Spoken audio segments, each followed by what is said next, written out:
Hello everybody, this is Mr. Storm, and in this video we're going to take this very simple scene.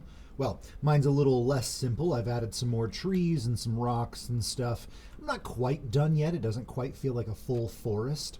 But I'm going to use trees to kind of like create pathways through the forest so that you can find the things we're looking for.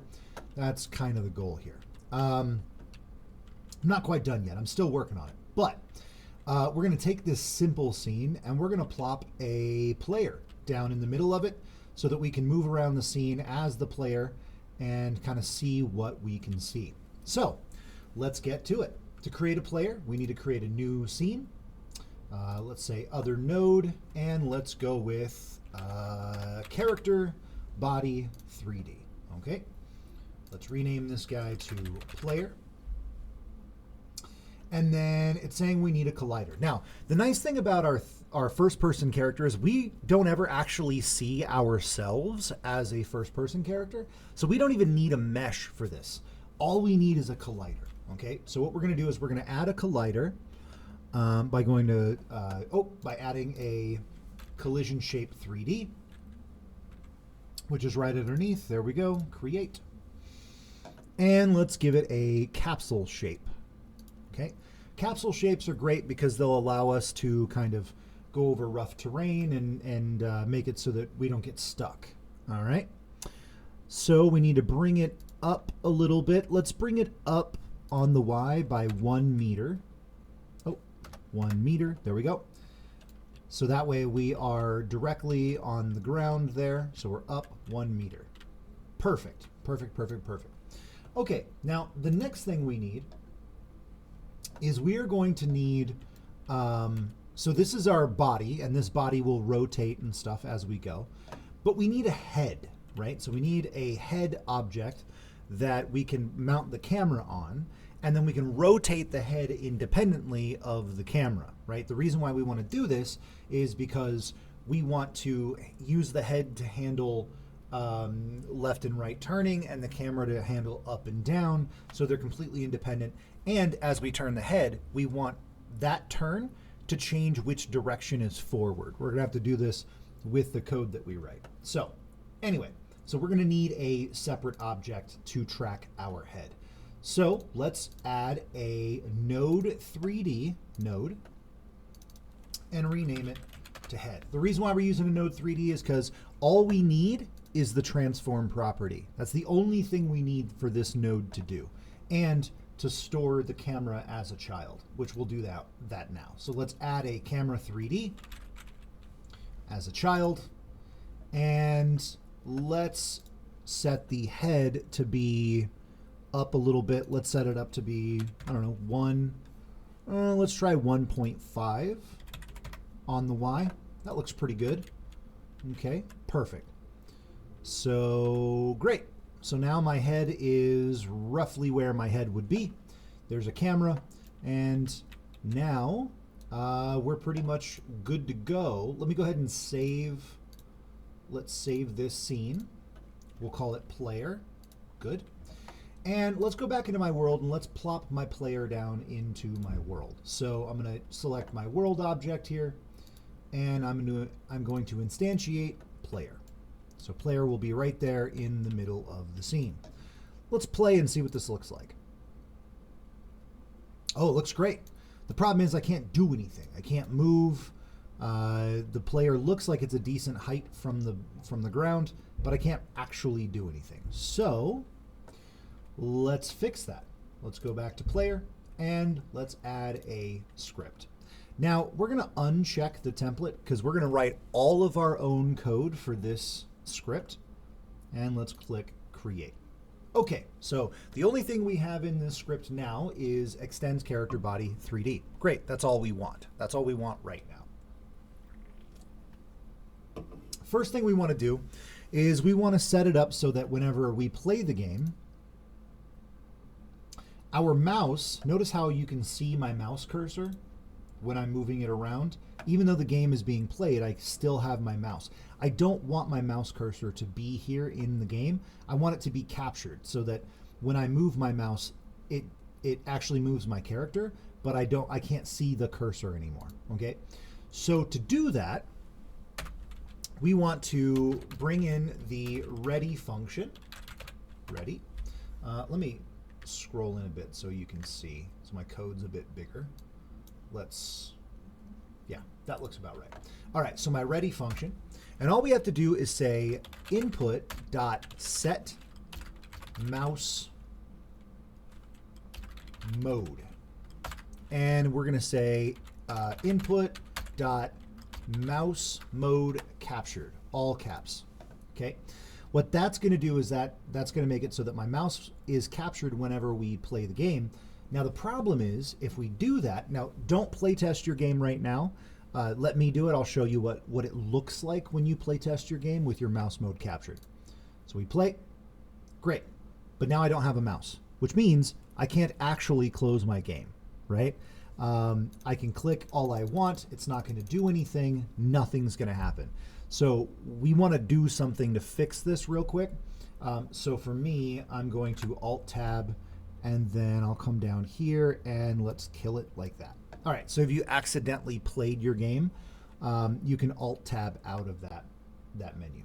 Okay, so what we need to do is we need to designate, I want a key that when I press that key, it actually quits running my game so that we don't have to Alt-Tab and then close it that way. So let's go to our project settings and our input map here, and let's set up a new action. We'll call it quit, and let's tie our quit to the escape key. Okay, and we'll close that. Then in our process function, let's say if input.isAction just pressed, and let's look for quit. So if we press the quit key, then I want to get tree.quit. It's that easy. So now when we run the game, my mouse mode is captured, so my mouse won't escape. But if I hit escape, it kills my game for me. Okay, perfect. So first problem solved. Now we're moving on. Beautiful. All right, so the next thing we need to do is we need to handle rotation. Let's do the rotation horizontally first. Let's do horizontal rotation. Okay, the way we do this is we're going to need a variable. Let's call this variable mouse sensitivity. So up here, let's do at export so that we can change our sensitivity while we're play testing our game. Let's say var mouse sensitivity, and let's set it equal to 0.3 for now. Okay, sensitivity. All right, there, I forgot an N. So sensitivity. You can also just mouse sense if you really want to, if you don't want to spell the whole thing out. Okay, so what we want to do is essentially we want to check to see if we're moving our mouse. And if we are moving our mouse, we want to rotate the head object in relation to our mouse, right? So we want to say whenever we move our mouse back and forth, it'll rotate our head back and forth. So we're going to do this inside what's called an input event or input function. So we'll say function underscore input. Okay.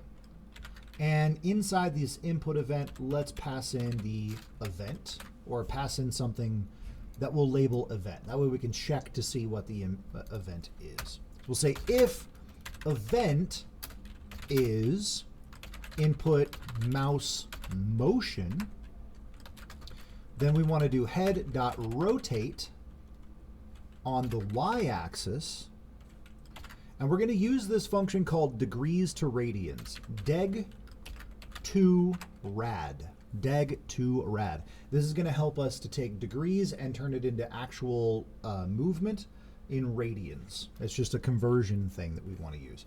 And we're going to say minus event dot relative dot x times mouse sensitivity. So what that's going to do is it's going to take our event. Oh, my head is not defined yet. Let's do that up here real quick. So up here, we want to create an onReady variable, and we'll call it head equals $ head. There we go. Perfect. So now we're going to get access to that head, whatever that, or that head object, this guy right here, and we're going to store it in a variable called head. So we'll say head.rotate. So we're going to rotate on the y-axis, and it's going to be whatever the event is, but the negative version of that. So because we want to, you'll see what I mean. And then relative.x times mouse sensitivity. Let's go ahead and play and see what happens. Hey, look at that. So I'm actually rotating. It might be a little bit too fast, so we might want to lower our sensitivity, but for now that looks pretty good. Okay, so that's horizontal movement. Let's do vertical movement. All right, so for vertical movement, we're going to need a couple of extra things. First, we're going to need to store the camera's rotation in a variable. Let's just do this as a regular variable. So var camera.x or camera_x_rotation, because we want to store the current rotation of my camera's x value so that we can use that to do some calculations here in a minute. So camera x rotation. Then down here in our input event, let's create a new variable called x delta. All right, and we're going to set that equal to the event.relative.y times mouse sensitivity. So we're basically going to get the current y value of the mouse motion. That's all we're doing here. And we're multiplying that by mouse sensitivity, and we're going to store that in a variable called x delta. Okay, let me hit enter a couple times so we can see more on the screen. Then what we want to do is we want to lock our up and down rotation between some specific values. So let's say -90 and +90 on the x, because we don't want to be able to look all the way back, like upside down, and we don't want to look down all the way till we roll back around. So let's say if camera x rotation plus x delta, which is the new rotation that we're going to apply, is greater than -90, and this same thing here, camera x rotation plus x delta is, let's say, less than +90. So if we're within those values, then we want to camera.rotate _x. We're going to use that degrees to radians again. And let's just apply -x delta. Okay. Camera.rotate. I think, oh, camera. We don't have a reference to our actual camera object. So let's do that up here. Let me scroll. Oh, yeah. So just like we did with this onReady variable, onReady var camera, and let's set that equal to $, and we're looking for head /camera 3D. So we're looking for that guy right there. So let's rotate our camera. Then let's change our camera. Let's update our camera x rotation value plus equals x delta. So we know what it currently is at any moment. All right. So that looks very complicated, but it's not too bad. That should be easy enough. Let's go ahead and play. And now you can see we can rotate everywhere. Okay, beautiful. So now we're rotating. Let's go ahead and handle input, okay? Or movement. Yeah, let's handle movement. So first, we're going to need some new movement inputs. So let's make an input for forward, backward, left, and right. Okay. Forward is going to be W. Backward is going to be S. Left will be A. And right will be D. Okay. Alrighty. And we need some more variables as well. Let's create a couple more export variables. Export var speed. I'll set it equal to 5. And let's set an acceleration as well. Var acceleration. And I'll set it to 2. I don't know. Sounds good. Okay, perfect. Now we want to bring in our process function, or our physics process function, sorry, because we're doing movement. So physics process function. First, what we need is we need something called the head basis. Basis is the direction that it's facing right now. We need to actually store the direction the head is facing so we can turn that into our forward vector, right? So we're going to store this in a variable. Var head underscore basis is going to equal our head object dot get underscore global underscore transform dot basis. Okay, so that's going to get our transform property of our head object, and the basis is the direction it's facing. Let's also store a new variable called direction, and it's going to be a vector 3, so we can store all of our movement in this direction variable. Then let's start checking for our inputs. So if input.is action pressed, and let's do forward first, makes sense. If we're moving forward, then I want my direction to be equal to, actually I want my direction negative equal, so minus equals head underscore basis dot z. So I want the z axis of my head basis. Okay, let's copy this and let's do backward. So we want this to be an elif because we don't want to be able to move forward and backward at the same time. So if we're moving forward, we won't be able to move backward, and if we're moving backward, we won't be able to move forward. Let's change this to backward, and instead of minus, it'll be plus. That's it. Now for left and right, it's literally the same thing, except for left, it's minus equals dot x instead of dot z, because we're moving on a different axis. And for right, it's plus minus, or plus equals x. Easy enough. Now that we have our input, all we need to do is normalize our direction. Direction dot normalized. Okay, so we'll normalize our direction. We'll set our velocity equal to velocity.lerp. Now lerp is linear interpolation. It's going to allow us to, instead of immediately going from 0 to our speed, it'll allow us to accelerate to our speed at a nice pace.